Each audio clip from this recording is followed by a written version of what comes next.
The Zokya update is recorded in front of a live Twitch audience. All right, all right. Let me get my game stuff open because we're going to talk about Plinker first. So, welcome to the first episode of the Zokya update. Today is December 13th, and here's a few things that I've been working on. So, the first thing I want to mention is Stream Toys by Zokya is now officially in beta. What does that actually mean? Well, not much. It was previously in alpha, now it's in beta. It just kind of means one step closer to final release. I think we're going to get to that release pretty soon, actually. So, yeah, here we go. You can see we got Plinker, Break the Ice, and the brand new Coin Drop. Now, most of you have probably seen Coin Drop before in one form or another. This is actually my Coin Pusher app. Let me set the background on here. So anything that's typed in the chat should give you a little plinker there that'll drop on there and end up working like an actual coin pusher. Now, as of yet, there is no scoring in here. There's lots of different ways we could go about it. Yay! Thank you, thank you. There's lots of different ways that we could go about that. And what I'm kind of thinking we can do is have there be like regular non-player coins. Yay! Thank you guys. What's interesting about this is actually this predates Stream Toys entirely. I built this. It was meant to be just a standalone game where you would just play a coin pusher. I'm pushing now. I knew that one of the best ways to market a game was to get it up on Twitch, get people playing it.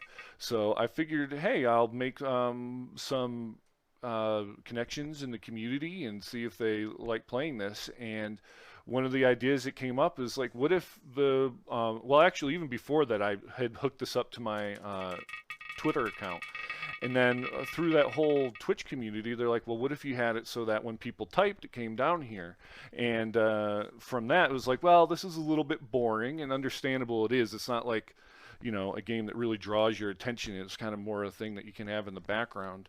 They're like, what if you did something more like Plinko, which is, of course, ended up being Plinker. So this kind of was the impetus for all that stuff happening. So yeah, that's the update on that. I added, of course, the chroma mode, which will allow you to chroma out the pink. We can actually see how that works. I haven't tried this out live, so let's give this a shot here. And magenta. Ooh, okay. Well, there's already a bug we got to fix. Maybe I should use a different. Well, okay, you can still adjust it. That's not a problem. Look at that. One of the things that I have on my list to do is have it so you can turn off the names.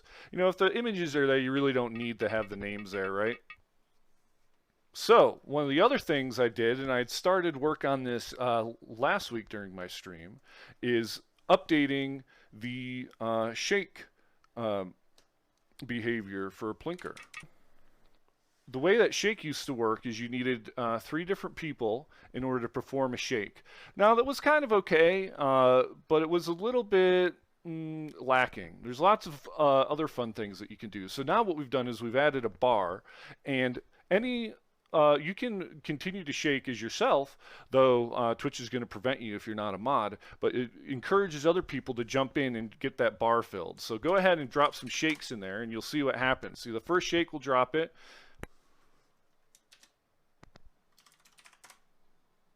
Then it builds it up. There you go. When it completes it, you get a shake out of it. You guys almost there? Oh no! There we go. So there's a lot more skill in pulling off a shake now. It makes it a little bit more interesting. One of the other things that I did is added some analytics to it. Now this is not quite as exciting as some of the gaming stuff that I've added, but it is important from my perspective to be able to see what's being used and how it's being used. So I've added Google Analytics to the web portion of it. So you see, here's the web portion. And what this web portion does, it allows you to log in with your Twitch credentials. And these are levels that you can build for the other game. You guys have probably seen this before. You can add a new level and build it out, save it, and then that gets added to the database and you can pull it into the game. It also has a web host dashboard which pay no attention to that host code. I could change it up. But it allows you to open up a leaderboard. So you can see here's the current leaderboard. And this is pulled in as a OBS web source that you can put in place as you like. There's a few fixes here that Balint and Lita would like me to make, but barring that for right now, do mods get exploding coins? Not yet, caffeine is my drug, but we're going to loop back to that in a minute. Stream toys in. I want to make this website be a great companion that not only the host can use, but the people who are playing Plink can use. So you'd be able to go there, check on your Plink stats, be able to change things like you know, how your Plink looks, how it acts, you know, kind of like if you use marbles on stream, something like that. And that also gives us the opportunity to have maybe some microtransactions in there if you want specific flourishes or stuff on your coin. It's something we might be working on later tonight. One of the other ideas I had, again, coming back to marketing being super important, is I'm going to be starting a mailing list. And one of the things that helps a mailing list move along is if you have some sort of hook to get people in the door. So I'm thinking if you sign up to the mailing list, you'll get a code that you can put into your Plink thing here, and then you'll get a special Plinker that'll look kind of cool. So right now you can see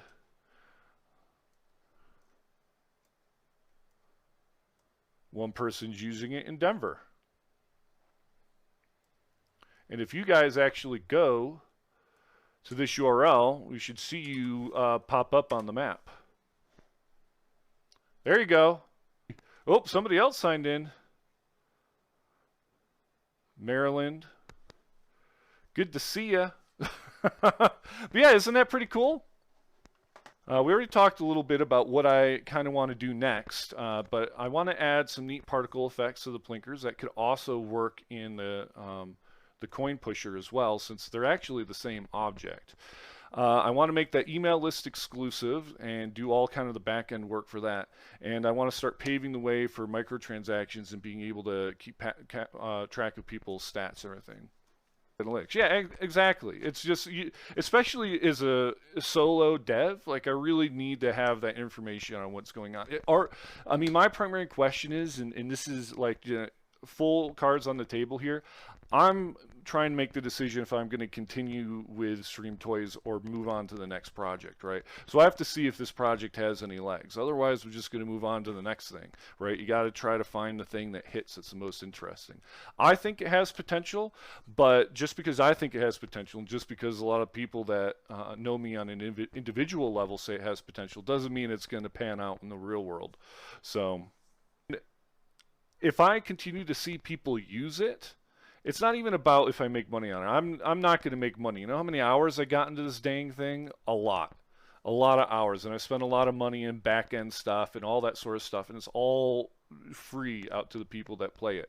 But if I see that people are using it, then I'm gonna continue to develop for it. If people stop using it, I'm not going to continue to develop for it.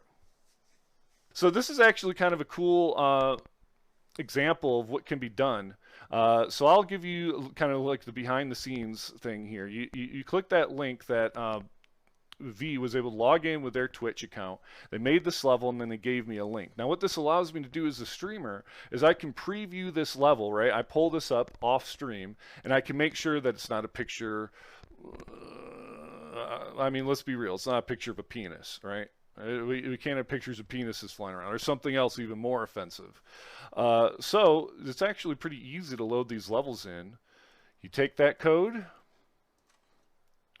you pop it up over here. We're going to go back to break the ice, put in that level code, load community level, and there it is. I'm pretty proud of that whole interaction, and that's why I love the idea of having this backend, because not only, I mean, I'm only talking about kind of like the microtransactions and stuff, but I want people to be able to have stats. How many different places did they plink? They should be able to plink from the web app itself, right? If they don't want to keep spamming the chat, they can just click on there. They can maybe put their plink in specific locations if they use the web app as opposed to just having it randomized, right? All sorts of fun stuff we can do. So I should be able to take just that code you gave me, Bit. Nice. I like it. Oh, look, we got all sorts of people going on now. We're blowing up. I won't dox you guys too hard, but that's pretty cool. So one last little bit to the Zokya update, if you'll indulge me a little bit further. I think having a section on what I've been playing lately could be kind of fun. So in this past week, all I've really had a chance to play was some Star Wars Squadrons and some RC Rush. Now, Star Wars Squadrons, I'm sure people know all about that. I had never played it or even heard of it before, but I got my HOTAS stick, so I tried it out in VR, and let me tell you, so I'm not a big Star Wars guy. I mean, I like it well enough, but that was freaking intense. Being in VR, flying around in that stuff, like it was wild, absolutely wild. Definitely very enjoyable, but I think I might be too old to track and follow all that's going on. Wait, what's boo? Oh, because Star Wars? Right. So where was I? So I think for the last part of the Zokya update section, like I said, I'll go over games I've been playing. I've talked about Star Wars Squadrons, but more importantly and more interesting, an indie game I've been playing is RC Rush. So RC Rush is made by a fellow indie game developer, T Monster Games. T Monster Games. You should definitely check this out. I'm going to be pulling it up here in a minute. But there's the Steam page. Go ahead and wishlist it or buy it if you want. If you are into like things like Revolt, which is an RC car racer, or Micro Machines, or any sort of small car racing, which I think is a particular game fetish, for lack of a better term, which I'm really into this. This is absolutely excellent. And, you know, I played a little bit of it with a regular controller. I played a little bit in VR. The VR experience is actually really cool because you get to kind of stand there, right? And you're in one position and control the RC cars, and you actually look around and follow them. And it feels like you're really there. Really cool stuff. Actually, it reminds me a lot of Off-Road, that 2D racing game that had the four steering wheels in the arcade. So definitely check it out. Really cool stuff. Yeah, it is a wicked cool game, and I believe it has. They're kind of working on multiplayer in it, but this is the sort of thing. These sort of games are very much my speed because I don't have a lot of time to play like the heavy story-based games. But if I can like play a little racing game between like meetings or something like that, well, not during the day, but you get the idea. Like play a game, then go to my stream or whatever. It's really kind of perfect for filling that void. So definitely recommend checking it out. So with that, that concludes the Zokya update. We will see you next week with the next Zokya update.